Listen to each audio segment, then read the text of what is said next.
umculo kusathane ngoba yena wayeworship. Isikhathi ephoswa phansi kwaphuma ukwato kwaphuma hip hop kwaphuma yonke le mculo. Yingakho ingane zenu uthola ukuthi ziyazazi ingoma zesikisi but isikisi ayisazi. Isizathu sakhona ukuthi ziclaim umoya kasathane. Ayikushongi. Yini smart. Wenze njani?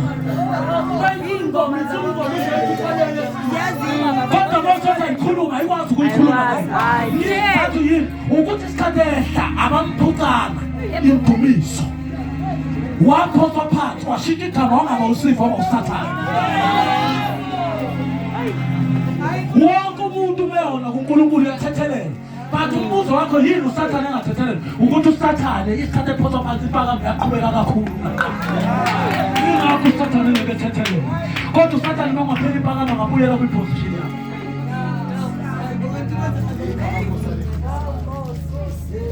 yakhe.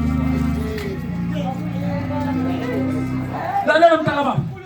Isikhathi wena uNkulunkulu egcobe kunikeza igunya leauthority. Ukunikeza namandla. Lawa amandla wanikeza wena. Angeke kuphuce wena ungaze uyophuza utshwala. Kukhona indoda yenu ubaba uGumbo wakuxoxela yona kuwestigubhu. Athi ubona umkhomezulu. Ngangaba nayo le ndoda, ngingaba nayo. Yasiyaphuza, mayiphuza. Kwaqhumika umuntu phansi qhu. Yakhuleka le ndoda idakwe utshwala. Yathi Nkosi ungabi isono sami uthi lo muntu efe phambi kwami uthi ngambone evuka. Yavele yabaleka direct le ndoda yaya uNkulunkulu. Yathi go back to the God. Ngoba sidinga abazalwane abazoyibona amaphutha abo basaphila. Ngoba ngeke uwabone ngale kwethu ngoba kuphelile. Lalela mntaka baba. Lento umoya kuwena ufika owesikhashana ukuthi uhlebe wena kahlahla udalwa ukuhleba.